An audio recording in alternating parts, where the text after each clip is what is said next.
హరే కృష్ణ. అందరికీ భాగవతం క్లాస్ స్వాగతం. సో మనం ఇప్పుడు 5వ అధ్యాయంలోకి ప్రవేశిస్తున్నాము. సో 4వ అధ్యాయంలో సూత గోస్వామి ఆ, సౌనకాదృష్టిలో సూత గోస్వామిని ఇంకా వివరించండి.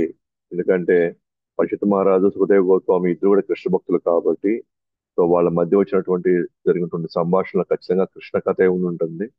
సో దయచేసి మాకు ఆ, ఇంకా వాళ్ళ మధ్య జరిగినటువంటి ఆ కృష్ణ కథ వివరాలు మాకు వివరించాలని చెప్తున్నారు అన్నమాట. అలా అడుగుతున్నప్పుడు వెంటనే ఆ తర్వాత పశుపతి మహారాజు ఏం చేశాడు అనే దానికి, సో వెంటనే తన మనసుని కృష్ణుడి మీద కేంద్రీకరించి తన పరివారాన్ని తన సంపదని అందరినీ కూడా త్యజించేసి, ధర్మార్థ కామాలను త్యజించేసి అంతిమంగా ఆయన పూర్తిగా కృష్ణుడిపై తన ప్రేమని నిమగ్నం చేశాడు అనమాట. తర్వాత పశ్చిమ మహారాజు కొన్ని ప్రశ్నలు వేశాడు ఇక్కడ. ముఖ్యంగా సృష్టి గురించి ప్రశ్నలు వేశాడు. సో ప్రథమ శ్రేణి సృష్టి, రెండవ శ్రేణి సృష్టి. సో ఆ పశ్చిమ మహారాజు ఏమంటారంటే, నేను విన్నది ప్రథమ శ్రేణి సృష్టి భగవంతుడు చేస్తాడని, రెండవ శ్రేణి సృష్టి దేవతలు, వివిధ ప్రజాపతులు వాళ్ళు నిర్వహిస్తారని. అయితే ఈ రెండు సృష్టిలు ఒకేసారి జరిగాయా, లేకపోతే ఒకటి తర్వాత ఒకటి జరిగాయా? సో ఆ విషయం మీద ఆ ప్రశ్న అడగటంతో అప్పుడు సుఖదేవ్ గోస్వామి తాను మంగళాచరణం ప్రారంభిస్తాడు. సో ఇంత ముందే ఆల్రెడీ ఆయన మన ప్రణామాలు చేయాల్సింది. కానీ ఆ సమయంలో పశుత్మ అడిగిన ప్రశ్నకి తాను ఎంతో ఉత్సాహవంతుడై, అరే కృష్ణుడి గురించి చెప్పేటువంటి ఒక గొప్ప అవకాశం వచ్చిందన్న భావనలో, పైగా రెండోది పూర్తి సారాంశాన్ని, సో మనలాంటి వాళ్ళకి ఒకే అభిప్రాయం, ఇంకా అంతిమ అంతిమ అభిప్రాయం ఒకటే ఉండాలి. అది శ్రవణం, కీర్తనం, స్మరణం. అది జీవితాంతం మనం చేయాల్సింది కృష్ణుడి గురించి అన్న విషయం. అది చెప్పడంలో కొంచెం అత్యుత్సాహంలో ఆయన భగవంతుడి ప్రణామాలు చేయకుండానే ఆయన తన యొక్క సమాధానం చెప్పారు అనమాట.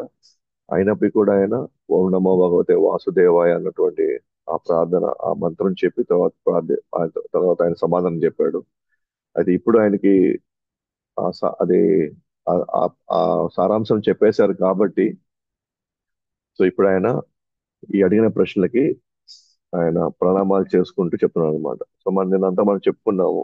ఆ ప్రణామాలంతా కూడా భగవంతుని కీర్తిస్తూ, భగవంతుడి గుణగణాలని మన ఆ భగవంతుని గుణగణాలను కీర్తిస్తూ, సో ఆయన యొక్క అనుగ్రహాన్ని పొందుతూ, ఆయన అనుగ్రహం కావాలని కోరుకుంటాడు. అలాగే ఆయన వాక్కులు అలంకృతం అవ్వాలని, అది అందరికీ అర్థమయ్యేలాగా ఉండాలని చెప్పేసి ఆయన వేడుకోవడం మనం చూసి నిన్న మనం చర్చించుకున్నాము. అలాగే కిరాట హోనాంధ్ర పులింద పులికిస అని చెప్పేసి ఎవరైతే అధమ జాతులైన వాళ్ళు కూడా భగవుడి యొక్క భక్తులని కానీ వాళ్ళు కానీ ఆశ్రయిస్తే, సో వాళ్ళు కూడా ఆ ఆ భగవద్ధామాన్ని చేరుకుంటారు అని చెప్పి, అటువంటి వ్యక్తికి, అటువంటి భగవంతుడికి నా ప్రణామాలు అన్నట్టుగా ఆయన తన ప్రార్థనలో వివరించుకుంటున్నాడు. సో ఈ విధంగా మనం చెప్పుకున్నాము. సో ఇవన్నీ చెప్పిన తర్వాత, సో ఈ ప్రార్థనల్ని చేసిన తర్వాత హృదయ కోసం అంటారు, ఇదే ప్రశ్నలే నారదుల వారు బ్రహ్మను అడిగారు గతంలో. సో ఆ సమయంలో బ్రహ్మ ఎటువంటి సమాధానం చెప్పారు, సో అదే సమాధానం నేను ఈరోజు నీకు చెప్పబోతున్నాను. సో అంటే ఆ ఈ సంవాదం ఎందుకు తీసుకొస్తున్నాడు బయటికి, వీళ్ళిద్దరి మధ్య జరిగిన సంవాదం ఎందుకు తీసుకొస్తున్నాడంటే, సో అడగాల్సిన వ్యక్తి ఎవరిని ఈ ప్రశ్న అడగాలంటే బ్రహ్మని ఆ ప్రశ్న అడగాలి. ఎందుకంటే సృష్టి ప్రారంభం నుంచి ఉంది ఆయన. ఆ సృష్టి జరిగేది కూడా ఆయనే సాక్షిగా ఉండి, ఆయనలో ఎంతో కొంత ఆయన ఈ ఈ ప్రక్రియలో ఆయనకి బాగా ఉంది కాబట్టి ఆయన మాత్రమే ఈ యొక్క సమాధానం ఇవ్వగలుగుతాడు. అది కూడా పర్ఫెక్ట్ గా ఇవ్వగలుగుతాడు అన్న ఉద్దేశంతోనే సుఖదేవ్ గోస్వామి వచ్చేసి, నేను చెప్పేది కాదు, ఇది స్వయంగా బ్రహ్మ నారదుల వరకు చెప్పింది ఇదంతా అని చెప్పి ఆ విషయాన్ని గుర్తు చేస్తూ మనం ఇప్పుడు 5వ అధ్యాయంలోకి ప్రవేశిస్తున్నాం అనమాట. సో 5వ అధ్యాయంలోకి వచ్చినప్పుడు నారద ముని ఏమేం ప్రశ్నలు వేశాడు బ్రహ్మకి. సో ప్రశ్నలు వేశాడు, నిర్ధారణలు చేసుకున్నాడు, తన సందేహాలు కూడా తొలగించుకున్నాడు అనమాట నారదు వారు. ఎస్పెషల్ గా సృష్టి విషయం వచ్చినప్పుడు. ఎందుకంటే భక్తులు సహజంగానే జిజ్ఞాసులుగా ఉంటారు.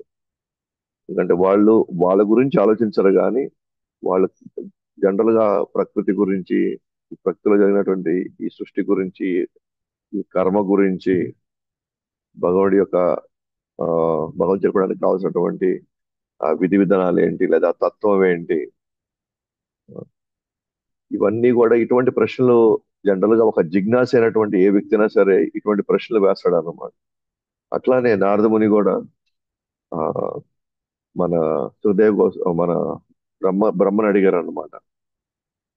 సో ఏంటి ఏమేమి ప్రశ్న వేస్తారో చూస్తాం ఇప్పుడు. యద్ రూపం. యద్ రూపం అంటే విశ్వం యొక్క లక్షణాలు ఏంటి, ఈ మొత్తం విశ్వం యొక్క లక్షణాలు, వాటి వాటి పనితీరు ఎట్లా ఉంటుంది, అవి ఎలా పనిచేస్తాయి అవి. యద్ అధిష్టానం. విశ్వం యొక్క ఆశ్రయం ఏంటి. విశ్వం యొక్క ఆశ్రయం ఏంటి అని అంటే ఈ విశ్వాన్ని ఎవరు చూసుకుంటున్నారు మొత్తాన్ని, అంటే ఎవరి ఆధీనంలో ఉంది అని. అది. యత్ సృష్టం. ఈ విశ్వం ఎలా సృష్టించబడింది, ఈ విశ్వం ఎలా సృష్టించబడింది. యత్ సమస్తం. ఎలా సంరక్షించబడింది. సంరక్షించబడింది అంటే ఆ పూర్తిగా ఎట్లా దాన్ని వినాశం చెందబడుతుంది అని. వినాశం చెందబడి అట్ ద సేమ్ టైం దాంట్లో ఉన్నటువంటి ఏదైతే పదార్థాలు ఉంటాయో, ఏదైతే అంశాలు ఉంటాయో అవి మాత్రం మళ్ళీ సమకూర్చబడతాయి అన్నమాట. అవి సంరక్షించబడతాయి. ఎట్లా సంరక్షించబడతాయి. ఇప్పుడు ఉదాహరణకి ఈ బిల్డింగ్ ఉందనుకోండి. ఈ బిల్డింగ్ నాశనం చేసిన తర్వాత దీని దీని పదార్థాలు ఉంటాయి కదా, అంటే ఇటుకలు, దాని తర్వాత దీనికి సంబంధించినటువంటి స్టీల్ లేకపోతే ఐరన్ అన్ని మనం వాడుంటాం కదా ఈ ఇంటికి. ఆ పదార్థాలన్నీ కూడా ఎలా సంరక్షించబడ్డాయి, ఇక్కడ ఎలా మళ్ళీ పొందుపరుస్తాయి, మళ్ళీ ఎందుకంటే మళ్ళీ ఇంకో సృష్టి మళ్ళీ జరగాలి కదా మళ్ళీ నెక్స్ట్. అది. అలాగే యత్ పరం అంటే దేనిపై ఆధారపడి ఉన్నది, ఈ విశ్వము దేనిపై ఆధారపడి ఉంది కదా. అలాగే యచ్చ. యచ్చ అంటే దేనితో సమకూర్చారు, ఎటువంటి పదార్థాలతో ఈ సృష్టిని సృష్టించారు, ఎటువంటి పదార్థాలు వాడారు ఈ సృష్టిని సృష్టించడానికి. అలాగే ఎలా అందుకని ఫస్ట్ నుంచి మనం చూసే ఈ విశ్వ యొక్క లక్షణాలు ఏంటి, ఈ విశ్వ యొక్క ఆశ్రయం ఏంటి, ఈ విశ్వం ఎలా సృష్టించబడింది, ఎలా సంరక్షించబడింది, అంటే ఎలా వినాశనం చెందబడింది అట్లా. దేనిపై ఆధారపడింది, ఎవరి మీద ఆధారపడింది ఇది మొత్తం కూడా, ఎవరు ఆజ్ఞ మేరకు జరుగుతుంది ఇదంతా కూడా. దేనితో సమకూర్చారు అంటే ఎటువంటి పదార్థాలను వాడారు ఈ సృష్టిని సృష్టించడంలో. అంటే ఈ బిల్డింగ్ ని ఎలా దేంతో మీరు తయారు చేశారు అంటే ఏం చెప్తాం మనం? ఇసుక, సిమెంట్, ఇటుకలు, ఇట్లా మనం చెప్తాం కదా. అట్లా ఈ మొత్తం భౌతిక సృష్టి దేంతో తయారు చేయబడింది. ఈ విధంగా నారదుల వారు బ్రహ్మతో నాకు సృష్టి గురించి సమస్తము తెలుసుకోవాలనుకుంటున్నాను, ఎందుకంటే ఇది ఒక ఆక్రోటు వలె ఉంది అంటున్నారు. ఆక్రోటు అంటే ఇంగ్లీష్ లో వాల్నట్ అంటారు అనమాట. మన రోజు మనం వాడే పదార్థాల్లో బాదం పప్పు వాటిల్లో చూసి ఇది కూడా అక్రోటు వృక్షం, ఇది అక్రోటు విత్తనం, వాల్నట్. సో ఈ అక్రోటు వల్ల అనే పదం ఇక్కడ ఎందుకు వాడాడు అని అంటే దాన్ని పగలగొట్టడం అంత ఈజీ కాదు. బట్ లోపల అంతా కూడా పదార్థం తయారైపోయి ఉంది. కానీ దాన్ని తీయాలంటే దాని లోపలే రహస్యంగా అన్ని జరిగిపోతా ఉన్నాయి, అన్ని తయారు చేసేసుకుంది అదే. బయటికేమో చాలా గట్టిగా ఉంది, రౌండ్ గా ఉంది. కానీ జరగాల్సిన ప్రక్రియ అంతా లోపల జరిగిపోతుంది. అంటే లోపల ఏం ప్రక్రియ ఉందో మనకు తెలియట్లేదు అసలు. లోపల అన్ని ఎలా తయారవుతుందో మనకి తెలియట్లేదు. అలాగే మన ఇక్కడికి వచ్చినప్పుడు ఈ సృష్టి అంతా ఉంది కరెక్టే, కానీ ఇంత అద్భుతమైన సృష్టి ఎలా వచ్చింది, దేంతో తయారు చేయబడింది అని అందరికీ ఇది తెలిసే రహస్యం కాదు. ఎట్లా అయితే అక్రోట్లో మనం లోపల ఆ పప్పు అంతా ఎలా తయారయ్యిందో అన్న విషయం అది ఎవరికి తెలియదు. అట్లానే ఈ సృష్టిలో అసలు ఈ కొండలు ఎలా వచ్చాయి, తర్వాత ఈ ప్రాణులు ఎలా వచ్చాయి, ఈ నీళ్ళు ఎలా వచ్చాయి, ఈ గాలి, ఇవన్నీ ఎలా ఏర్పడి ఒక జీవనమే ఇక్కడంతా జరుగుతా ఉంది ఇక్కడంతా. కాబట్టి మనం తెలుసుకోవాలంటే అంత ఈజీగా మనం తెలుసుకోలేము. కానీ ఎవరైతే ఈ ఈ విధానంలో ఎవరైతే దీంట్లో వాళ్ళు సేవ చేసుకుంటూ ఉన్నారో వాళ్ళకి బాగా తెలుస్తుంది. ఈ ప్రక్రియలో ఎవరైతే బాగా ఉన్నారో వాళ్ళకి బాగా తెలుస్తుంది అనమాట. కాబట్టి ఇక్కడ బ్రహ్మకు మాత్రం ఈ ప్రక్రియ తెలుసు. ఎలా జరిగింది, ఏం జరిగింది, ప్రారంభంలో ఏమున్నాయి ఇక్కడ, ఆ తర్వాత ఈ పదార్థాలు ఎలా వచ్చినాయి, ఎలా ఈ లోకాలన్నీ తయారైనాయి, ఆ తర్వాత జీవులంతా కూడా ఎలా వచ్చి ఈ లోకాలకు వచ్చారు. ఇవన్నీ కూడా మనకి ఎవరు చెప్పగలుగుతారు? బ్రహ్మ మాత్రమే చెప్పగలుగుతారు. కానీ ప్రస్తుతానికి అది ఒక రహస్యంగా ఒక అక్రోటు విత్తనం వల్లే ఉందన్నమాట అది. అందువల్ల అక్కడ ఆ పదం వాడాడు అనమాట. అప్పుడు నారద వారు అంటున్నారు, మీరు స్వతంత్రులనే నేను అనుకుంటున్నాను, స్వతంత్రులనే నేను అనుకుంటున్నాను అంటే మీరు ఎవరి ఆజ్ఞని మీరు పాటించకుండా మీ సొంతంగా మీరు నిర్ణయాలు తీసుకుంటూ మీ సొంతంగా మీరు ఈ సృష్టిని మీరే సృష్టిస్తున్నారని నేను అనుకుంటున్నాను. మీరు స్వయంగా సమృద్ధి గలవారు, స్వయం సమృద్ధి కలవారు, సాలీడు వలె. స్వయం సమృద్ధి అంటే మీకు ఎవరి యొక్క దయా దాక్షిణ్యాలు మీకు అవసరం లేదనుకుంటాను. మీకు మీరే అన్ని మీరు తయారు చేసుకోగలుగుతారేమో, అన్ని మీరే సమకూర్చగలుగుతారేమో, మీరే అన్నిటినీ మీరు పొందుపరిచి అన్నిటినీ మీరు సృష్టించగలరేమో. అంటే మీరు ఎవరి మీద ఆధారపడట్లేదు నాకు అనిపించట్లేదు, ఆధారపడుతున్నట్లు మీరు స్వతంత్రులుగా అని అనుకుంటున్నాను. సో స్వయం సమృద్ధి అంటే ఉదాహరణకి ఒక సాలీడు, ఆ పురుగు దాని పని అదే చేసుకొని వెళ్తా ఉంటది అంతే. సో దానికి కావాల్సిన సమకూర్చుకుంటుంది, దానికి కావాల్సినటువంటి సాలిడ్ మొత్తం మొత్తం అదే తయారు చేసుకుంటుంది. మళ్ళీ అంతా అయిపోతుంది, ఆ సాలిడ్ తానే అదే తీసేసుకుంటుంది, అదే తినేస్తుంది తన సాలిడ్ అదే, అది ఏర్పడింది అంతా తానే తీసేసుకుంటుంది. అదే విధంగా మీరు కూడా ఎవరి మీద ఆధారపడకుండా మీరే తయారు చేసుకొని అంతిమంగా మీరే మొత్తాన్ని నాశనం చేసి మొత్తాన్ని మొత్తం మీరే మీ దాంట్లోకి తీసేసుకుంటారేమో ఈ సృష్టిని అంతా. ఈ సృష్టికి మూలం మీరేనని నేను నమ్ముతున్నాను. ఈ సృష్టికి మొత్తానికి మూలం అని నేను నమ్ముతున్నాను. ఇదంతా నారదుల వారు స్వయంగా బ్రహ్మతో అంటున్నారు అనమాట. ఈ విషయాన్ని అడుగుతున్నారు. ఎందుకంటే మీరు తప్ప నాకు తెలిసి ఈ సృష్టి రహస్యాలు ఇంకెవరు చెప్పలేరు అని నేను నమ్ముతున్నాను. కానీ దయచేసి నాకు ఒక సందేహాలు మీరు తీర్చాలి. మీరు సందేహాల్ని తీర్చాలి. ఏంట సందేహం? మీరు నాకు కనిపించడం మాత్రం మీరు స్వతంత్రుడిగా కనిపిస్తున్నారు. స్వయం సమృద్ధి కలిగిన వారుగా నాకు కనబడుతున్నారు. అన్నిటికీ మూలం మీరే అని కూడా నేను నమ్ముతున్నాను. దయచేసి నా సందేహాలు తీర్చండి. అయితే ఏంటి ఆ సందేహం అంటే, మరి మీరు ఘోర తపస్సు ఎందుకు చేస్తున్నారు? మీరు తపస్సుని ఎందుకు చేస్తున్నారు? మీకంటే ఇంకెవరైనా శక్తిమంతులు ఎవరైనా ఉన్నారా? ఎందుకంటే మనకు తెలిసినంత వరకు మనలాంటి జనసామాన్యులు సృష్టిలో సృష్టిలో భాగంగా ముగ్గురిని మనం ఖచ్చితంగా తలుచుకుంటాం. బ్రహ్మ, విష్ణు, మహేశ్వరుడు. సో బ్రహ్మ సృష్టిస్తాడు, విష్ణు పోషిస్తాడు, తర్వాత శివుడు లయం చేస్తాడు, నాశనం చేస్తాడు. అంటే జనరల్ మనకి ఉన్నటువంటి ఆలోచన ఏంటంటే వీళ్ళ ముగ్గురు వేరువేరుగా ఉంటారు, స్వతంత్రంగా పనిచేస్తారు. అంటే బ్రహ్మ ఎప్పుడు అనుకుంటే అప్పుడు సృష్టిస్తాడు, విష్ణు దాన్ని పోషిస్తాడు, అండ్ శివుడు ఎప్పుడు కావాలంటే అప్పుడు దాన్ని కావాలంటే ఆయన నాశనం చేసుకోవచ్చు. దీని అంటారు స్వతంత్రం అంటే. ఓకేనా? అదే మనకి ఏదైతే ఆ భావన ఉందో దట్ బ్రహ్మ సృష్టికర్త అని, బహుశా నారద వారు కూడా ఈ టైం వరకు కూడా బ్రహ్మే సృష్టికర్త, బ్రహ్మే స్వతంత్రుడు అనుకుంటున్నాడు. బ్రహ్మ ఆయనకి ఇష్టం వచ్చినప్పుడు ఎప్పుడు కావాలంటే అప్పుడు సృష్టిస్తాడు అని అనుకుంటున్నాడు. మీరు అంత స్వతంత్రం అయినప్పుడు మీరు మీరు ఎవరు మీరు పోయి మళ్ళీ తపస్సు చేయాల్సిన అవసరం ఏంటి? తపస్సు కానీ వ్రతం గాని ఎందుకు చేస్తాం? మనకంటే ఇంకెవరో ఉంటే వాళ్ళ దగ్గర నుంచి మనం ఏదో పొందడానికి మనం ఇవి చేస్తాం మనం. లేకపోతే ఆ కఠినమైనటువంటి తపస్సుని యజ్ఞాన్ని మనం చేయాల్సిన అవసరం మనకేంటి?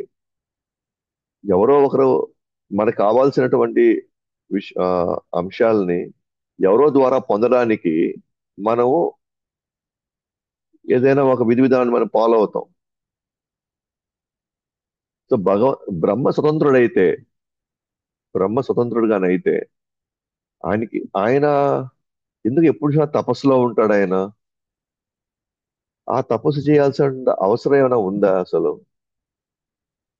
స్వతంత్రుడైతే ఆయన హ్యాపీగా జాలీగా తిరుగుతూ ఆనందంగా ఏది ఎప్పుడు ఎలా కావాలో ఆయన అన్ని జరిగేటట్టు ఆయన చేసుకోవచ్చు కదా. అంటే తపస్సు చేస్తారంటే ఖచ్చితంగా ఆ తపస్సుకి ఎక్కడో ఎవరో ఒకరి మీద మనం ధ్యాస పెట్టాలి కదా, ధ్యానం పెట్టాలి తపస్సులో. అంటే మీకంటే ఇంకెవరైనా శక్తిమంతులు ఎవరైనా ఉన్నారా, దయచేసి నాకు వివరించండి అంటున్నారు. ఒక విధంగా నారదుల వారికి తెలియక ఏం కాదు.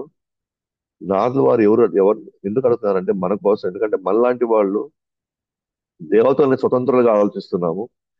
దేవతలు వాళ్ళ వాళ్ళ ఇష్టం మేరకు వాళ్ళు ఇక్కడ పనిచేస్తారు అనుకుంటున్నాము. వాళ్ళు తలుచుకుంటే మనకి ఏదైనా వాళ్ళు మనకి ఇవ్వగలరు అని అనుకుంటున్నాం. కాదు, ఖచ్చితంగా దేవతలు భగవుడి యొక్క ఆధీనంలో ఉన్నారు. ఆయనకంటే వీళ్ళకంటే శక్తివంతమైన వ్యక్తి ఒకడు ఉన్నాడు. అందుకే వాళ్ళు యజ్ఞాలు చేయాలి, తపస్సులు చేయాలి, ఎన్నో చేస్తుంటారు అనమాట. సో మరి మీరు ఘోర తపస్సును ఎందుకు చేస్తున్నావు అని అడుగుతున్నారు అనమాట. అంటే నీకంటే మించి ఎవరైనా శక్తిమంతులు ఉన్నారా? అంటే నీకు శక్తి సరిపోక నువ్వు వేరే వాళ్ళ శక్తి పొందడానికి నువ్వు ఈ తపస్సును చేస్తున్నావా? ఎందుకంటే మన జీవితాల్లో మనం అందరం కూడా దేవతలు స్వతంత్రులుగా ఉంటూ వాళ్ళు వేరువేరుగా పనిచేస్తున్నారు అని మనం అనుకుంటున్నాం. ఒక్కొక్కరు ఒక్కొక్క దేవుడి కింద మనం సంబోధిస్తాం. కానీ బ్రహ్మ దేవతలందరికీ ఆయన అధిపతి. కానీ బ్రహ్మ కూడా స్వతంత్రంగా లేడు. భగవంతుడు కూడా వేరే యొక్క ఆజ్ఞల మీద ఆయన కూడా పనిచేయాల్సిందే అన్న విషయం తానే బ్రహ్మ ఇప్పుడు స్వయంగా ఒప్పుకుంటున్నాడు అన్నమాట. చూడండి ఎంత అద్భుతంగా ప్రశ్నకి సమాధానాలు ఇస్తారు చూడండి ఇప్పుడు. సో బ్రహ్మ నారదుల వారి యొక్క సందేహాలను నివృత్తి మరియు నమ్మకాలని నాశనం చేస్తాడు అనమాట. నారదుల వారి యొక్క నమ్మకాన్ని నాశనం చేస్తాడు. ఏంటి ఆయన నమ్మకం? ఇప్పటి వరకు బ్రహ్మ స్వతంత్రుడు అనుకుంటున్నాడు. బ్రహ్మ స్వయం సమృద్ధి గలవాడు అనుకుంటున్నాడు. బ్రహ్మ సృష్టికి ఆయనే మూలం అనుకుంటున్నాడు. కానీ అది నిజం కాదు అని ఆయన నమ్మకాన్ని వమ్ము చేస్తాడు అనమాట, నాశనం చేస్తాడు ఇప్పుడు భగవంతుడు. చూడండి బ్రహ్మ ఏమంటారు, నా మీద దయతో నువ్వు ఈ ప్రశ్నలు అడిగావు. 9వ శ్లోకంలో చూస్తే కనుక, నా మీద దయించి నా మీద దయతో నువ్వు నన్ను ప్రశ్న వేసావు అంటున్నాను. జనరల్ గా మనం ఏమంటాము, అడిగేవాళ్ళు ప్రశ్నలు లేదా సందేహాలు అడిగేవాళ్ళు దయచేసి మా దయించి మా మీద దయచేసి మాకు సందేహాలు మీరు తీర్చనని జనరల్ గా అడిగేవాళ్ళు ఇలాంటి సంభాషణ చేస్తారు. ఏమని, దయచేసి మా మీద దయించి కొద్దిగా సమయం ఇవ్వండి, మాకు మాకు ఇది ఇది క్లారిఫై చేయండి అని. ఇక్కడ బ్రహ్మ ఏమంటాడు చూడండి, నా మీద దయతో నువ్వు నాకు ఈ ప్రశ్నలు అడిగావు. నీ ప్రేరణతో భగవంతుడి శక్తిపై ధ్యానం చేసే అవకాశం వచ్చింది. ఇప్పుడు నన్ను ఎంత గొప్ప ప్రశ్న వేసావంటే, ఇప్పుడు నేను భగవంతుడి యొక్క శక్తి మీద నేను ధ్యానం చేసే నాకు ఒక అవకాశం వచ్చింది. సో నేను భగవంతుడి పట్ల మళ్ళీ ఒకసారి తలుచుకోవడానికి నాకు ఒక అవకాశం వచ్చింది. రెండోది, నా మీద దయతోనూ నన్ను ఈ ప్రశ్న వేశావు. చూడండి, ఆ 4 తల్ల బ్రహ్మ, ఏ బ్రహ్మ అయితే నారద వారికి తండ్రో, కానీ ఆ బ్రహ్మ నారదుల వారిని నారదుల వారిని ఏమని సంబోధిస్తున్నాడు, నువ్వు నా మీద దయదలిచావు, నాకు అవకాశం ఇచ్చావు భగవంతుడి యొక్క భగవంతుడి మీద ధ్యానం పెట్టడానికి నాకు ఒక అవకాశం వచ్చింది. అంటే భగవంతుడి యొక్క లీలల మీద భగవంతుడు తలుచుకోవడానికి నాకు ఒక మంచి అవకాశం వచ్చింది అన్న ఆ భావన ఇక్కడ వ్యక్తం చేశాడు అనమాట. దేవాది దేవుడు అనే స్థానంపై అవగాహన లేకపోతే ఖచ్చితంగా నన్నే భగవంతుడిని అపార్థం చేసుకునే అవకాశం ఉన్నది. అసలు దేవాదేవుడు అంటే ఎవరు? అసలు ఆ దేవాదేవుడి యొక్క నిర్వచనం కానీ తెలుసుకోకపోతే, డెఫినేషన్, దేవాది దేవుడి యొక్క శక్తులు అంటే ఏంటి అని తెలుసుకోకపోతే, అవగాహన కానీ లేకపోతే ఖచ్చితంగా ఎవరైనా సరే ఇక్కడున్న పరిస్థితుల్లో నన్నే భగవంతుని అపార్థం చేసుకునే అవకాశం ఉంది. సో మనం discover your self device course చేసేటప్పుడు మనం అప్పుడు చెప్పుకున్నాం, సోర్స్, ప్రొపరైటర్, తర్వాత సోర్స్, ప్రొపరైటర్, కంట్రోలర్,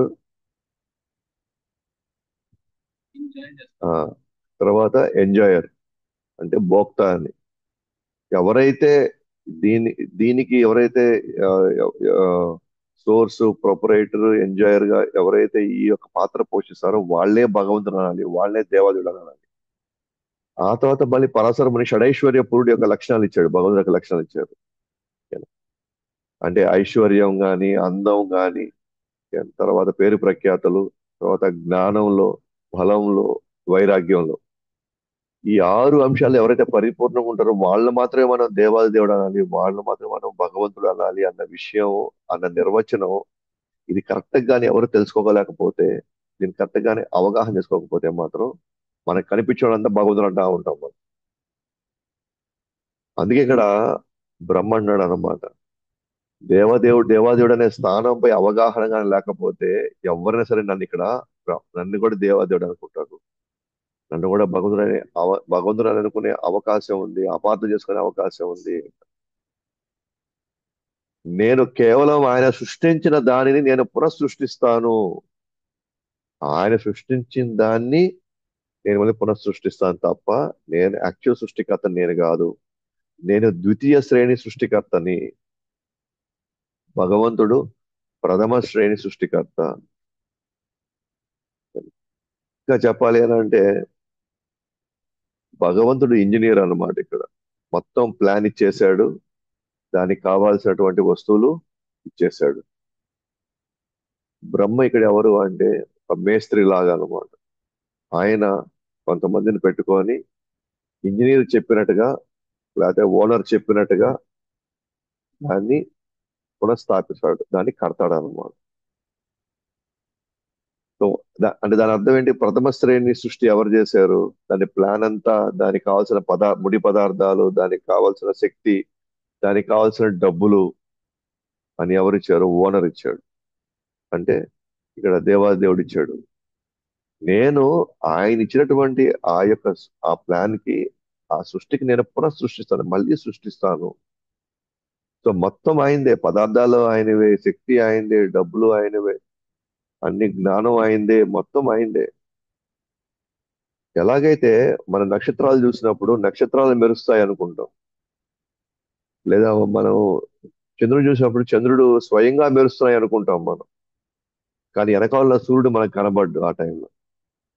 ఎలాగైతే సూర్యుడి యొక్క శక్తితో మిగతావన్నీ కూడా కాంతివంతం అవుతున్నాయో, అలాగే దేవాదేవుడి యొక్క అనుగ్రహంతోనే నేను సృష్టిస్తానే తప్ప నేను స్వతంత్రంగా నాకు అటువంటి శక్తి గాని, సామర్థ్యం గాని, లేదా అటువంటి జ్ఞానం గాని నాకు లేదు. కాబట్టి బ్రహ్మ ఇక్కడ స్వయంగా చెప్తున్నమాట, నేను కాదు, కానీ ఎవరైనా సరే అపార్థం చేసుకునే ఒక అవకాశం ఇక్కడ ఖచ్చితంగా ఉంది. కాబట్టి నేనే స్వయంగా నీకు చెప్తున్నాను ఎవరు దీని వెనకాల ఉన్నారు అని. సో భగవుడి యొక్క మాయ కారణంగా అందరూ నన్ను పరమ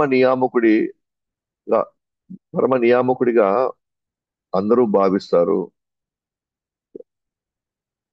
అందరూ నన్ను భావిస్తారు. వాళ్ళ అజ్ఞాన కారణంగా భావన నేను నాది అన్న భావన ఉన్న వాళ్ళంతా కూడా మూర్ఖంగా వాళ్ళు మాట్లాడతారు. వాళ్ళు వాళ్ళు మూర్ఖంగా మాట్లాడతారు. ఎందుకంటే వాళ్ళు మాయలో ఉన్నారు కాబట్టి వాళ్ళు నన్ను దేవుడు అనుకుంటారు. వాళ్ళ అజ్ఞానం వల్ల వాళ్ళ మాయ కమ్మింది. ఆ మాయ వల్ల ఆ మాయ ఏంటి, నేను నాది అన్న భావంలో ఉంటారు. ఇట్లాంటి వాళ్ళు ఎవరైతే ఉంటారో అట్లాంటి వాళ్ళు ఖచ్చితంగా ఏమనుకుంటారు, నన్నే దేవుడు అనుకుంటారు వాళ్ళు. ఎందుకంటే వాళ్ళు మాయలో ఉన్నారు కాబట్టి. నన్ను వాళ్ళకు పరమ నియామకుడిగా వాళ్ళు గుర్తిస్తారు. వాళ్ళు పరమ నియామకుడు అంటే సుప్రీం కంట్రోలర్ లాగా అనుకుంటారు. కానీ నేను కాదు అట్లాగా.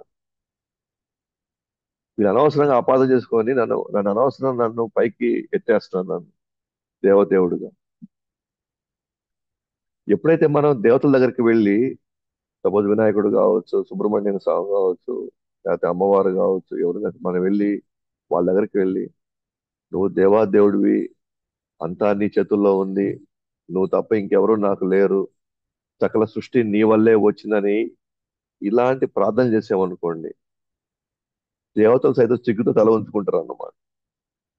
ఎందుకనంటే దేవతలకు తెలుసు వాళ్ళు దేవాదేవులు కాదని. వాళ్ళే ఇంకొకరి ఆజ్ఞ మేరకు, ఇంకొకరి అనుగ్రహం మేరకు వాళ్ళు నడుచుకుంటారని దేవత అందరికీ తెలుసు. అందుకే దేవతల దగ్గరికి పోయినప్పుడు మనం వచ్చేసి మీకంటే మించిన వాళ్ళు లేరు, అంతా మీ వల్లే జరుగుతుంది, మీరు లేకపోతే నేను ఈ రోజు నేను ఇక్కడ లేను, అంతా సమస్తము మీ ఆధీనంలో ఉంది అని ఇట్లాంటి ప్రార్థనలు ఎప్పుడు దేవతల ముందు మనం చేయకూడదు అనమాట. ఎట్లా ఇప్పుడు చూడండి, బ్రహ్మ కూడా అదే అంటాడు, బాబు నేను దేవుడిని కాదు నాయన, నేను అసలు సృష్టికర్తని కాదు, భగవంతుడు ఆల్రెడీ సృష్టించిన దాన్ని నేను కూడా సృష్టిస్తున్నాను. అలాగే ఇప్పుడు మన దేవతల దగ్గర పోయి మనం వచ్చి నాకు ఆ కోరిక తీర్చు ఈ కోరిక తీర్చు అన్నప్పుడు ఆ దేవతల కోరిక తీరిన తర్వాత మనం వచ్చి ఈయన నీకంటే మించిన వాళ్ళు ఇక్కడ ఎవరూ లేరు, నువ్వు తప్ప నాకు దిక్కు ఇంకెవరు లేరు, అన్ని నువ్వే నాకు ఇవ్వాలి అని అట్లాంటి ప్రార్థన చేసామనుకోండి, ఎట్లయితే బ్రహ్మ సిగ్గుపడుతున్నాడు అనమాట. నేను కాకపోయినా సరే అందరూ వాళ్ళ అజ్ఞాన కారణంగా, వాళ్ళ మూర్ఖత్వం కారణంగా నన్ను దేవాదేవుడు అనుకుంటున్నారు. ఇది ససేమిరా నేను అసలు ఒప్పుకోను. కేవలం వాళ్ళ మాయలో వాళ్ళు ప్రభావితం అయినారు కాబట్టి వాళ్ళ నాలాంటి వాళ్ళు కూడా వీళ్ళు దేవాదేవుడు అనుకుంటున్నారు, కానీ నేను కానే కాదు అని. మాయ కూడా సిగ్గుతో భగవంతుడి ముందు నిలబడలేదు. సో మనమేమో మాయతో కమ్మేస్తున్నాము. ఆ మాయ కారణంగా మనకు నచ్చిన విధంగా తోచినట్టుగా మన ఇష్టానుసారంగా మనం ఎవరిని బట్టి వాళ్ళని దేవుళ్ళు చేసి పడేస్తాము. ఎవరిని బట్టి వాళ్ళు దేవుళ్ళు చేసి మనం ఏదో వాళ్ళ దగ్గర కోరుకుంటే అది దొరకకపోతే మనం వెంటనే ఆ దేవుడు లేడు దెయ్యం లేదు ఇక్కడ అని మనం వెంటనే స్టేట్మెంట్లు ఇచ్చేస్తాం. కాబట్టి అజ్ఞాన కారణంగానే వాళ్ళు నన్ను దేవాదేవుడు అనుకుంటారు తప్ప నేను కేవలం భగవంతుడు సృష్టించిన దాన్ని పునఃసృష్టి చేస్తున్నా తప్ప నాకు ఎటువంటి ఆ శక్తి గాని, ఆ జ్ఞానం గాని, ఆ సామర్థ్యం గాని నాకు లేదు. నేను సాక్షాత్తు బ్రహ్మకి ఒప్పుకుంటాడు. ఆయన కంటే మించి ఇంకెవరు మనకి చెప్తారు? ఎందుకంటే మనకి ఆధారం ఎవరిస్తారు మనకి? నా ద్వారా కూడా రైట్ పర్సన్ పోయి అడుగుతున్నారు. ఎవరైతే ఆ ప్రక్రియలో పూర్తిగా నిమగ్నం అయినాడో అటువంటి వ్యక్తినే పోయి అడుగుతున్నాడు. అసలు సృష్టిలో ఏం జరుగుతుంది, అసలు ఎవరు సృష్టిస్తున్నారు, ఇవన్నీ ఎవరి ఆజ్ఞ మేరకు వెళ్తున్నాయి, ఇదంతా ఎప్పుడు ప్రారంభం అవుతుంది, ఎలా ఇదంతా అని రైట్ పర్సన్ అడుగుతున్నాడు. ఇప్పుడు మనం కూడా ఇక్కడ మనం డిస్కస్ చేసేంత ముందర అసలు దేవుడు ఉన్నాడా లేడని ఎవరిని దగ్గర పోయి డిస్కస్ చేయాలి, మనం భక్తుల దగ్గర పోయి డిస్కస్ చేయాలి మనం. కానీ ఎవరు పడితే వాళ్ళ దగ్గర పోయి మనం డిస్కస్ చేసి వాళ్ళేదో వాళ్ళు ఇచ్చినట్టు వాళ్ళు ఇచ్చే పిచ్చి పిచ్చి సమాధానాలు లేదా వాళ్ళు ఇచ్చే ఆధారాలన్నింటినీ మనం సేకరించుకొని ఆ ఆయన చెప్పాడు దేవుడు లేడంట, ఆమె చెప్పింది దేవుడు లేడంట అంటే మనం రైట్ పర్సన్స్ అడుగుతున్నామా? వీళ్ళు కరెక్ట్ అయిన సరైన వ్యక్తిని పోయి అర్హత కలిగిన వ్యక్తిని పోయి మనం అడుగుతున్నామా? అడగట్లేదు. అందుకే ఇక్కడ బ్రహ్మ క్లారిఫై చేస్తున్నాడు. సృష్టిలో ఏం జరుగుతుందో, సృష్టి సమయంలో ఏం జరుగుతుందో నాకు బాగా తెలుసు కాబట్టి ఆయనే జ్ఞానం ఇవ్వగలరు, కాబట్టి నాతో వారు ఆయన పోయి అడుగుతున్నాడు అనమాట. కాబట్టి ఆయన 6 ప్రశ్నలకి సమాధానంగా బ్రహ్మ క్రమక్రమంగా ఆయన వివరించుకుంటూ వస్తున్నాడు అన్నమాట. ఫస్ట్ది ఆయన అడిగినది యద్ రూపం. ఇప్పుడు అడిగారు కదా నారదు వారి ప్రశ్నల్లో 6 ప్రశ్నలు. ఫస్ట్ది యత్ రూపం. సో యత్ రూపం అంటే విశ్వ యొక్క లక్షణాలు ఏంటి అని. సో ఆ యత్ రూపం అంటే ఇక్కడ చెప్తున్నాడు 5 అంశాలతో ఆ, ఈ రూపం వచ్చింది, విశ్వానికి ఈ రూపం వచ్చింది. ఒకటి ద్రవ్య, జీవ, కాల, స్వభావ, కర్మ. సో ద్రవ్య అంటే పదార్థాలు, ఏనా? కాలం అంటే దాని కీతో ఫస్ట్ కాలంలో స్టార్ట్ చేస్తాడు, కాలాన్ని కీ ఇచ్చి వదులుతాడు. సృష్టి ప్రారంభం ముందర ఇక్కడి నుంచి భౌతిక సృష్టి ప్రారంభం అవుతుంది అని కీ ఇచ్చి స్టార్ట్ చేయడంతో ఇది బ్రహ్మ యొక్క 100 సంవత్సరాల దాకా దానికి కావాల్సిన శక్తి, దానికి కావాల్సిన పదార్థాలు, దానికి కావాల్సిన వనరులు అన్ని కూడా సృష్టి ఆరంభంలో భగవంతుడు దీన్ని సమకూర్చి దాన్ని స్టార్ట్ చేస్తాడు అనమాట. ద్రవ్య, కాల మరియు జీవ. ఎటువంటి జీవ ఈ సృష్టిలోకి వస్తాడంటే తన స్వభావాన్ని బట్టి, తన కర్మని బట్టి. అందుకే ఈ 5 అంశాలు ఓకే ఈ సృష్టికి ఒక రూపాన్ని ఇస్తాయి అన్నమాట. సో పరికరంలో ఒక మేకు లాగా అన్నమాట. ఒక పరికరం ఉందనుకోండి, ఒక ఇన్స్ట్రుమెంట్ ఉంటే ఆ ఇన్స్ట్రుమెంట్ ఒక మేక్ ఉంటుంది. ఒక విధంగా పరికరంలో ఒక భాగమే మేక్ అయినప్పటికీ కూడా స్టిల్ అవి వేరు వేరే. అంటే మేకు యొక్క మేకు పరికరం ఒకటి కాదు. ఎందుకంటే పరికరం ఈ సైజులో ఉంటుంది, దాని రూపం వేరు. అలాగే మేకు చిన్న సైజులో ఉంటుంది, దాని యొక్క రూపం వేరు.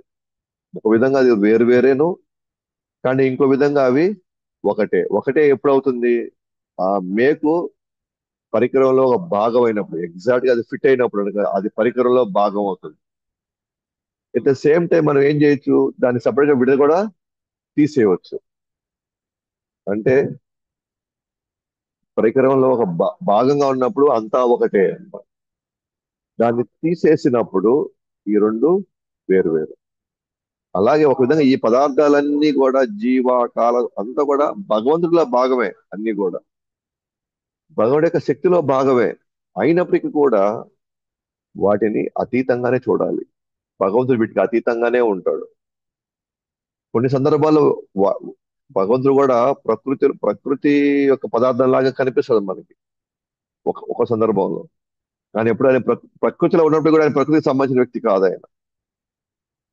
ఆయన వీటన్నిటికీ అతీతమైన వాడు. ఇవన్నీ కూడా ఆయన యొక్క సేవలో, ఆయన సృష్టిలో భాగం కింద ఇవన్నీ కూడా తయారవుతాయి. అట్లాగే యద్ అధిష్టానం యద్ పరం అంటే, యద్ అధిష్టానం అంటే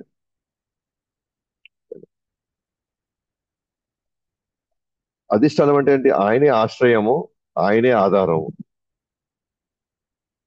ఆయనే ఆశ్రయము, ఆయనే ఆధారం. వేటికి ఆయన ఆశ్రయము మరియు ఆధారము అంటే, మనందరి గతికి అంతిమ గతి ఎవరు? ఆయన ఆశ్రయమే. జ్ఞానం యొక్క అంతిమ అంతిమ ఘట్టం ఏంటి అని అంటే, భగవుడి యొక్క ఆశ్రయం తీసుకోవడమే.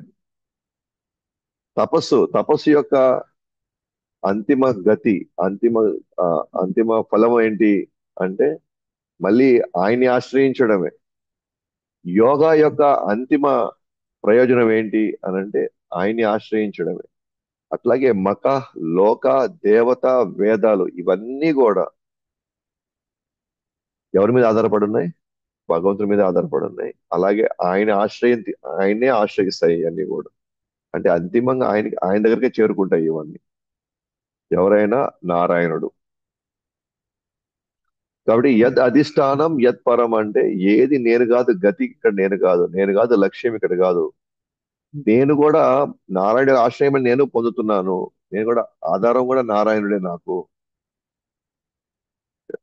కాబట్టి ఇక్కడ జరిగేటివన్నీ కూడా యోగా, తపస్సు, జ్ఞానం, అన్నీ కూడా భగవుడి యొక్క సేవకు ఉపయోగించాలి.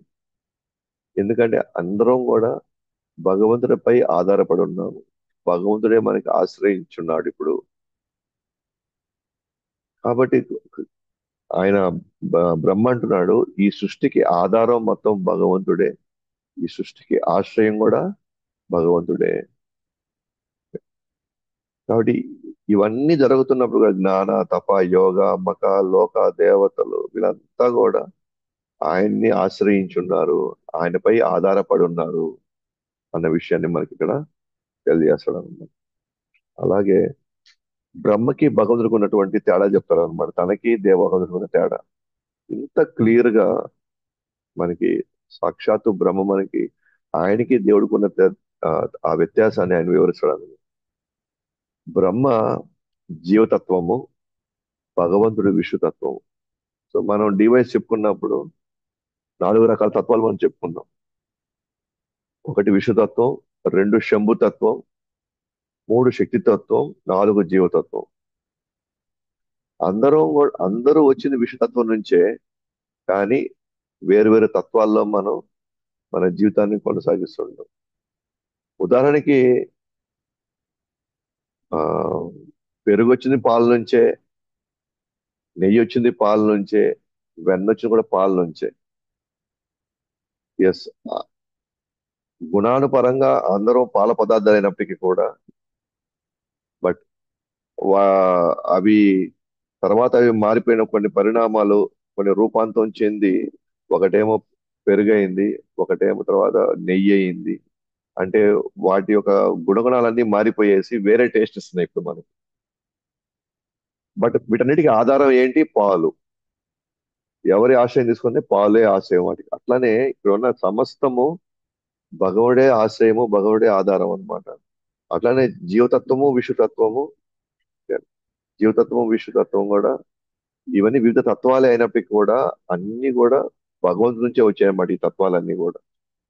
ఎట్లాగైతే పాల పదార్థాల నుంచి అనేకమైనటువంటి పదార్థాలు వస్తాయో అవన్నీ వేరుగా వాటి గుణగణాలు ఉన్నప్పటికీ కూడా బట్ ఆశ్రయము ప్లస్ ఆధారము ఎవరు? భగవంతుడే. అట్లా శంభుతత్వము, శక్తితత్వము, జీవతత్వము అనే విషుతత్వం. సో నేను కూడా ఆయన సృష్టినే, మరియు ఆయన సృష్టించిన దానినే నేను పునఃసృష్టిస్తాను. అది కూడా ఆయన ఆధ్వర్యం మరియు ఆయన పర్యవేక్షణలో. నేను కూడా ఆయన సృష్టించిన వ్యక్తిని, నేను కూడా అంటే ఆయన సృష్టించిన వ్యక్తిని నేను అన్నప్పుడు అంటే నాకు ఎవరో ఒకరు ఆధారం ఉన్నారు, ఒకరు ఆశ్రయం ఉన్నారు. కానీ భగవంతుడు అంటే ఆయన ఎవరి మీద ఆధారపడలేడు, ఇక పడడు, అది ఎవరిని ఆయన ఆశ్రయం తీసుకోడు. కానీ ఇక్కడ బ్రహ్మ ఆశ్రయం తీసుకుంటున్నాడు ఇక్కడ. కాబట్టి ఈయన దేవాదేవుడు కాలేడు. ఆ ఒక్క భగవంతుడు ఎవరైతే సమస్తం ఆయన ఆజ్ఞలో ఉందో అటువంటి ఆ దేవుడు కాదు ఈయన. కాబట్టి నేను కూడా ఆయన సృష్టిలో భాగమే. ఆయనే ఆయన ఆయన సృష్టించిన వ్యక్తినే. కాబట్టి నేను ఆయన ఏదైతే సృష్టించాడో దాన్ని నేను పునః సృష్టిస్తున్నాను అంతే తప్ప అది కూడా ఆయన ఆధ్వర్యంలోనే, ఆయన యొక్క పర్యవేక్షణ చేస్తున్నా ఇదంతా. ఎందుకంటే ఏదైనా చేసేటప్పుడు నిపుణ పర్యవేక్షణలో ఉండాలి అంటారు. ఎక్స్పర్ట్స్ పరిధిలోనే ఉండాలంటారు. అందుకనే నేను కూడా ఇక్కడ నేను అన్ని సృష్టిస్తున్నాను, అన్ని చేస్తున్నాను, బట్ నేను స్వతంత్రంగా ఉన్నట్టు కనిపిస్తుంది. కానీ సమస్తం భగవుడి యొక్క ఆజ్ఞ మేరకే, ఆయన యొక్క విధి విధానాల ప్రకారంగా నేను చేస్తున్నాను. కాబట్టి ఈ దివ్యమైనటువంటి భగవంతుడు సృష్టి, స్థితి, లయం కోసం మాయాశక్తి ద్వారా మూడు గుణాలు ఆయన స్వీకరిస్తాడు. భగవంతుడు సృష్టించాలి అని అంటే సృష్టిలకు తగినట్టుగా ఆయన కొన్ని కొన్ని రకాలుగా ఆయన దిగి రావాలి ఆయన. సో ఉదాహరణకి మన పిల్లలు ఉన్నారు అనుకోండి. సో మనం బాగానే చదువుకున్నాం, డిగ్రీ దాకా మనం చదువుకో ఉన్నాం. ఆ, కానీ మన పిల్లలకి ఇప్పుడు చదువు చెప్పాలి మనం. మన పిల్లలకి చదువు చెప్పాలనుకోండి, అప్పుడు మనం ఏం చేయాలి? మనం కూడా పిల్లల్లాగా మారిపోవాలి. వాళ్ళకి ఎలా చెప్తే అర్థమవుతుందో మనం కూడా అదే విధంగా మనం కూడా వాళ్ళకి అదే దీర్ఘాలు తీసుకుంటూ నిదానంగా వాళ్ళని మచ్చిక చేసుకుంటూ వాళ్ళకి వాళ్ళు ఏ బీసీ అని చెప్తే మనం ఏదో ఆశ్చర్యపోతున్నట్టు మనం ఏనా? మనం ఫస్ట్ టైం వాళ్ళు ఏబీసీ చెప్తున్న ఫస్ట్ టైం మనం వింటున్నట్టు మనం అంటే వాళ్ళని ఉత్సాహపరచడానికి వాళ్ళకి ఇంకొంచెం ఇంట్రెస్ట్ కలిగించడానికి మనం వాళ్ళలాగా తయారయ్యి వాళ్ళలాగే మనం వాళ్ళు ఏ అనగానే వెరీ గుడ్ వెరీ గుడ్ అని మనం అంటాం కదా, వాళ్ళని ఉత్సాహపరుస్తాం మనం. అంటే మనం ఎలా వాళ్ళకి ఒక ఫీలింగ్ ఇప్పిస్తామంటే అంటే వాళ్ళకంటే మించి ఇంకెవరు చెప్పలేరేమో ఈ ఏబిసి అన్నట్టుగా ఉంటుంది వాళ్ళకి. అంటే దానికి టీచర్ కావచ్చు, లేదా ఒక స్టూడెంట్ కావచ్చు, ఒక తల్లిదండ్రులు కావచ్చు, వాళ్ళు దిగొచ్చేస్తున్నారు. నిజంగా వాళ్ళ పిల్లల్లాగా ప్రవర్తిస్తారు వాళ్ళు. అట్లాగే ఇక్కడ భగవంతుడు కూడా దేవాదేవుడు అయినటువంటి భగవంతుడు, పూర్ణ పురుషోత్తరుడు, దివ్యుడైనటువంటి భగవంతుడు ఈ సృష్టిని సృష్టించడానికి ఆయన కొన్ని గుణాలను స్వీకరిస్తున్నాడు. ఆయన త్రిగుణాలను ఆయన స్వీకరిస్తున్నాడు. రజో తమో సత్వ గుణాలని మూడు గుణాలు ఆయన స్వీకరిస్తున్నాడు. ఎందుకని ఈ మూడు గుణాలు స్వీకరిస్తున్నాడు అంటే ఎందుకంటే రాబోయే జనాలు కూడా ఇవన్నీ ఈ ప్రకృతి అయితే మూడు గుణాలతో తయారు చేయబడింది. ఇదంతా ఎందుకు మూడు గుణాలతో తయారు చేయాలి భగవంతుడు? ఎందుకంటే వచ్చే జీవులు మూడు గుణాల్లో ఉంటారు కాబట్టి. సో ప్రజలు రాబోయే జీవులు మూడు గుణాల్లో ఉంటారు కాబట్టి సృష్టి కూడా మూడు గుణాల్లో తయారు చేయాలి. సో సృష్టిని మూడు గుణాల్లో తయారు చేయాలి కాబట్టి ఆయన ఆ గుణాలని ప్రస్తుతానికి ఆయన స్వీకరించి ఆ గుణాలతో దాన్ని తయారు చేస్తున్నారు. సో మనం సో ఉదాహరణకి ఇప్పుడు ఒక కుమ్మరివాడు ఉన్నాడు అనుకోండి. ఆయన ఒక కుండ తయారు చేయాలి. కుండ తయారు చేయాలి అని అంటే మామూలుగా ఆ వ్యక్తి చాలా నీట్ గా చాలా హైజీనిక్ గా ఉంటాడు. ఆయన కుండ తయారు చేయాలంటే మట్టిలో పోవాల్సిందే కదా. ఆ మట్టిలో తీసుకొని దాన్ని బాగా బాగా పిసికి దాన్ని సరైన మిశ్రమంలో నీళ్లు కలిపి బాగా చేసుకొని అప్పుడు ఆయన ఏం చేయాలా, ఆ చేతులతో ఆయన ఆ కుండ తయారు చేస్తాడు. అంటే ఆ కుండ తయారు చేయడానికి ఆయన మట్టిని తీసుకున్నాడే తప్ప శాశ్వతంగా ఆయన ఎప్పుడు మట్టిలో ఉండే వ్యక్తి కదా ఆయన. ప్రస్తుతానికి ఆ మట్టిని తీసుకొని కూడా అట్లాగే ప్రస్తుతానికి ఆ గుణాలు తీసుకునే తప్ప ఆ గుణాలు ఆయన ఏమి ఇబ్బంది పెట్టలేవు. కానీ గుణాలు మనల్ని ఇబ్బంది పెట్టొచ్చు. కానీ దేవదేవుడు ఒక గుణాలతో ఆడుకుంటాడు ఆయన. ఎందుకంటే ఆయనే సృష్టికర్త కాబట్టి. కాబట్టి ఆ గుణాలను ఆయన స్వీకరించి త్రిగుణాలతో ఈ యొక్క సృష్టిని సృష్టిస్తున్నాడు. ఎందుకు? రాబోయేటువంటి జీవులు కొంతమంది సత్వ రజో తమో గుణాల వాటి మిశ్రమ ఆ, విష్ ఆ, మి- మిశ్రమైనటువంటి మిళితమయ్యి వాళ్ళు వస్తారు కాబట్టి వాళ్ళకి ఈ ఈ సృష్టి వాళ్ళకి తగినట్టుగా ఉండాలి కాబట్టి ఈ వీటిని కూడా ఆయన త్రిగుణాలతో తయారు చేస్తాడు అనమాట. కాబట్టి ఈ త్రిగుణాలు ఈ గుణాలే క్రమంగా ద్రవ్య జ్ఞాన క్రియగా పరిమాణం చెంది బద్ధ జీవుణ్ణి బంధిస్తాయి. ఈ గుణాలు క్రమంగా ఏమవుతున్న తర్వాత ద్రవ్య జ్ఞాన క్రియ. ద్రవ్య అంటే పదార్థాలన్నీ ద్రవ్యం అయిపోతాయి. ఈ త్రిగుణాలను బేస్ చేసుకొని అతను జ్ఞానం సంపాదించి ఆ ద్రవ్యాలను ఎలా వాడాలో కావాల్సినటువంటి జ్ఞానం సంపాదించి ఆ తర్వాత వాటి పనిలో పెట్టరు అనమాట. క్రియ క్రియ క్రియ అంటే వాటిని వాడతారు తర్వాత వాటిని. ఇవన్నీ ఎందుకు చేస్తా, ఇవన్నీ దేనికంటే బద్ధుడిని జీవుని బద్ధుని చేయాలి కదా. ఇప్పుడు మనం ఒక్కోసారి మన పిల్లలు మన చేత మనల్ని బాగా విసిగిస్తున్నారు అనుకోండి. వాళ్ళని డైవర్ట్ చేయడానికి మనం ఏం చేస్తాము? ఒక పదార్థం, అదే ఒక ఒక ఒక ఒక బొమ్మని ఇస్తాము. దాని ఆ బొమ్మ ఎలా నడపాలో కావాల్సిన జ్ఞానం ఇస్తాము. ఆ తర్వాత దాన్ని ఎలా వాడాలో కావాల్సినటువంటి వాడే విధంగా ఆయన చేత ప్రాక్టీస్ చేపిస్తాం మనం. ఎప్పుడైతే ఆ ఆ యొక్క బొమ్మతో తీసుకున్నటువంటి జ్ఞానంతో ఆయన ఏం చేస్తాడు తర్వాత దాన్ని నడుపుతాడు కదా. అంటే అతను ఇప్పుడు డైవర్ట్ అయిపోయి ఉన్నాడు మన నుంచి. డైవర్ట్ అయిపోయి తన లోకంలో తను జీవిస్తున్నాడు అన్నమాట. కాబట్టి ఈ విధంగా భగవంతుడు ఏం చేస్తాడు, వాళ్ళకి ఆకర్షేటువంటి వస్తువులు ఇచ్చి వాళ్ళని ఆ బద్ధ జీవుల్ని అక్కడే వాళ్ళు దాంతో వాళ్ళు ఆనందంగా ఉండేటట్టు ఆయన చేస్తాడు అనమాట. ఆ ద్రవ్య జ్ఞాన క్రియ ఈ మూడు బద్ధ జీవుని బంధించాలంటే ముందు గుణాల ద్వారా ఈ మూడిటిని తయారు చేస్తాడు ఆయన. ద్రవ్య జ్ఞాన క్రియ ఈ గుణాల ప్రభావంతో ఈ మూడు తయారవుతాయి. ఆ మూడు ఉండడం వల్ల జీవుడు బద్ధుడైపోతున్నాడు. అంటే దానికి అటాక్ అయిపోతున్నాడు, దాంట్లో బంధింపబడుతున్నాడు. జీవుడు అంటే ఎవరనుకో బాకండి మనమే. అది మనం బాగా గుర్తుపెట్టుకోవాలి. మనకి ఈజీగా మనం మాయలోకి వెళ్ళిపోతాం అన్నమాట. ఈజీగా వీటిల్ని వాడుకుంటూ వాటి గురించి ఆలోచిస్తూనే మనం భగవంతునే మర్చిపోతాం అన్నమాట. సో మనకు వచ్చే సంపద, మనకు వచ్చేటువంటి విలాసాలు, ఆ, ఇవన్నీ మనకున్న సంబంధాలు అన్ని కూడా మన భగవంతుని మర్చిపోయేటట్టు చేస్తున్నాయి. ఎందుకనంటే మనమే కోరుకుంటున్నాం కాబట్టి వీటన్నిటిని. కాబట్టి ఈ గుణాలచే బంధించిన కారణంగా జీవుడు భగవంతుని చూడలేడు. సో వీటిలో పూర్తిగా నిమగ్నం అయిన తర్వాత ఇంకా అతను భగవంతుని ఎలా చూడగలుగుతాడు? ఒక్కసారి మనం ఒక పనిలో పడిపోయాం అనుకోండి, ఆ పనిలో చేసుకుని అసలు ఒక మనిషి వచ్చాడు కూడా మన గమనంలో కూడా ఉండదు. ఇది మనకు చాలాసార్లు జరిగింటుంది మన జీవితంలో. ఒక పనిలో పూర్తిగా నిమగ్నం అయినప్పుడు ఎట్లా అయితే వచ్చిన మనిషిని మనకు గమనించిన తర్వాత, అరే నువ్వు వచ్చావు నేను గమనించలేదే అంటాం మనం. ఎందుకని మనం ఒక కార్యంలో పూర్తి అట్లాగే ఇప్పుడు మనము గుణాల ప్రభావం వల్ల ద్రవ్య జ్ఞాన క్రియల కారణంగా మనం పూర్తిగా దీంట్లో నిమగ్నమైపోయిన తర్వాత అసలు భగవంతుడు ఉన్నాడనే సందేహం కూడా మనకు వస్తుంది. నాస్తికవాదులు చేసేది అదే. రోజు పదార్థాలు వాడుతున్నారు, రోజు వీటిల్ని అనుభవిస్తున్నారు. వర్షము, ఎండ, వాన అన్ని వస్తా ఉన్నాయి. వాళ్ళకి కనీసం కొద్దిగైనా సరే అరే ఇవన్నీ కూడా టైంకి వస్తున్నాయి, ఇవన్నీ వచ్చేపోతే నాకు నాకు ఆహారం వస్తుంది. ఇవన్నీ మనుషులు తయారు చేయటం లేదు కదా. మరి ఈ ప్రకృతి మొత్తానికి ఎవరు కారణం? ఈ విధంగా ఈ ప్రక్రియలు నడవడానికి ఎవరు కారణం అనే ఆలోచన రావట్లేదంటే వాళ్ళు ఎంత బంధించబడ్డారో, ఎంత బద్దులయ్యారో, వాళ్ళు ఈ త్రిగుణాల ప్రభావంతో ఈ ద్రవ్య జ్ఞాన క్రియ ప్రక్రియల్లో ఎలా వాళ్ళు పూర్తిగా ఇరుక్కోబోయారో దీన్ని బట్టి మనం చెప్పొచ్చు.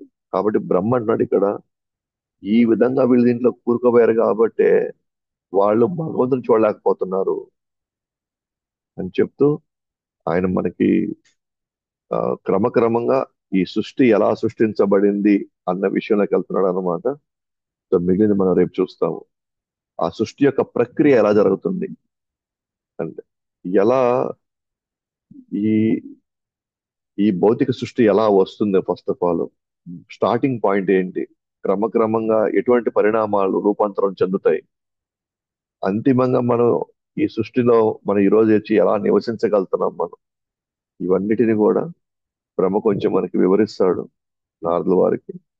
సో మనం అర్థం చేసుకోవచ్చు, ఇది చాలా కాంప్లికేటెడ్ గా ఉంది, ఇది మొత్తానికి దీని నుంచి మనం బయటపడాలన్నమాట అనే విషయం తెలుసుకోవాలి మనం అంతే.